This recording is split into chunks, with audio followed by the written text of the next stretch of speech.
ప్రభునందు ప్రియమైన దేవుని బిడ్డారా, ప్రభు అయిన యేసు నామమున మీకు శుభములు. జీవముగల దేవుని కృపావర్షం మీపై సమృద్ధిగా కురియునుగాక. ఈ దినం అనగా మే నెల 10వ తారీఖు 2026 ఆదివారం హోలీ ట్రింటీ చర్చ్ మినిస్ట్రీస్ వారు అందించు అనుదినమన్నా. ఈ దిన మన ధ్యానాంశం ప్రభు మన ఆరాధన కోరుచున్నాడు. దేవుని వాక్యం చదువుకుందామండి. 2వ దినవృత్తాంతం గ్రంథము 5వ అధ్యాయము 13వ వచనం. యెహోవా దయాళుడు, ఆయన కృప నిరంతరమునని స్తోత్రం చేసిరి. అప్పుడు ఒక మేఘము యెహోవా మందిరము నిండా నిండెను. దేవుడు తన పరిశుద్ధ వాక్యం దీవించునుగాక. దేని బిడ్డలారా, ఆదివారం ప్రభు దినం, పునరుద్ధాన దినం, పరిశుద్ధ దినం. క్రీస్తు ప్రభు రక్తంలో కడగబడిన ప్రతి విశ్వాసి దేవుని సన్నిధికి వెళ్ళి ప్రభుని స్తుతించి ఆరాధించే గొప్ప దినం.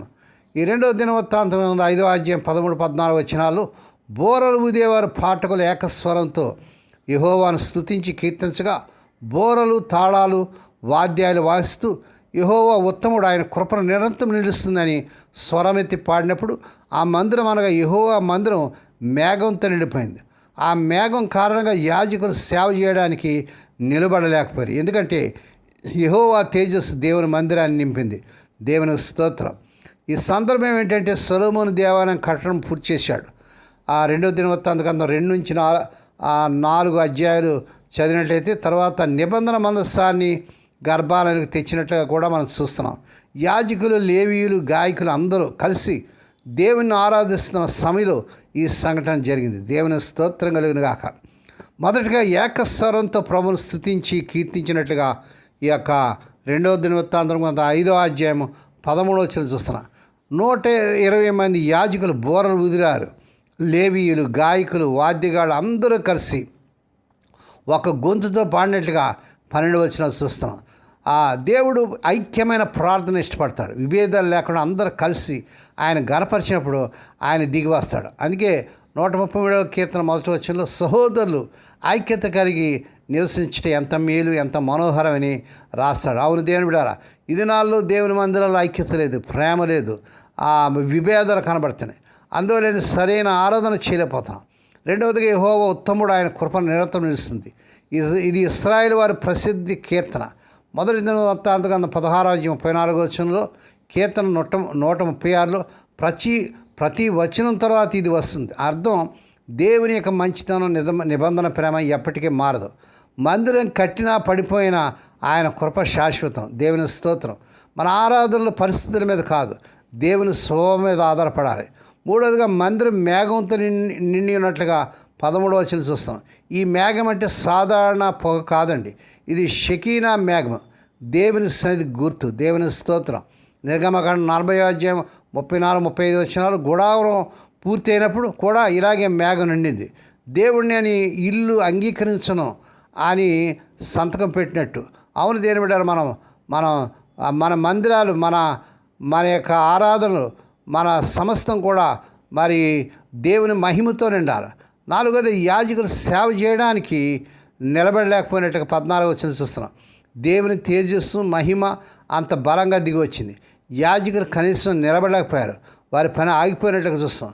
ఈ కారణం ఏంటంటే మనుషుల పరిచయం కంటే దేవుని సన్నిధి గొప్పది. ఆయన వచ్చినప్పుడు మన ప్రోగ్రాంలు అన్నీ కూడా ఆగిపోతాయి. యెషయా గ్రంథం 6వ అధ్యాయం 5వ వచనంలో కూడా పరిశుద్ధుడని ప్రభుని స్తుతించి ప్రతిగానాలు చేసినట్టుగా చూస్తున్నాం. ఇక్కడ దేవుని మహిమను చూసినటువంటి యెషయా భక్తుడు, అయ్యో నేను నశించానంటున్నాడు.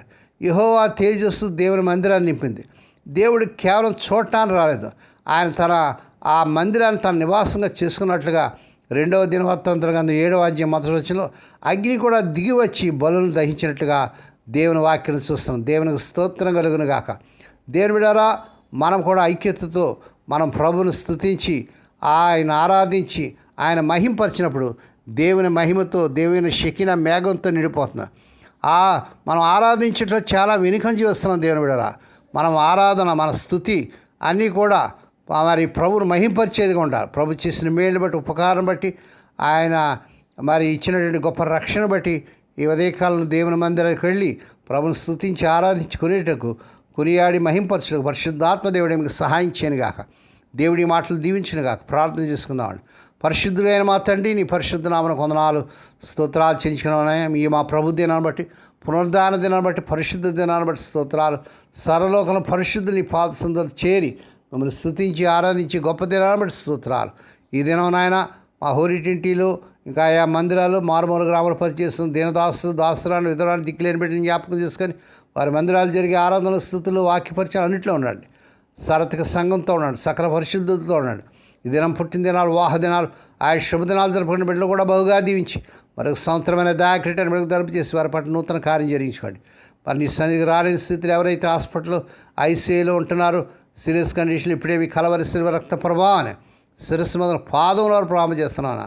స్వస్థత, ఆరోగ్య, విడుదల యేసునామమున ప్రకటిస్తున్నాను తండ్రి.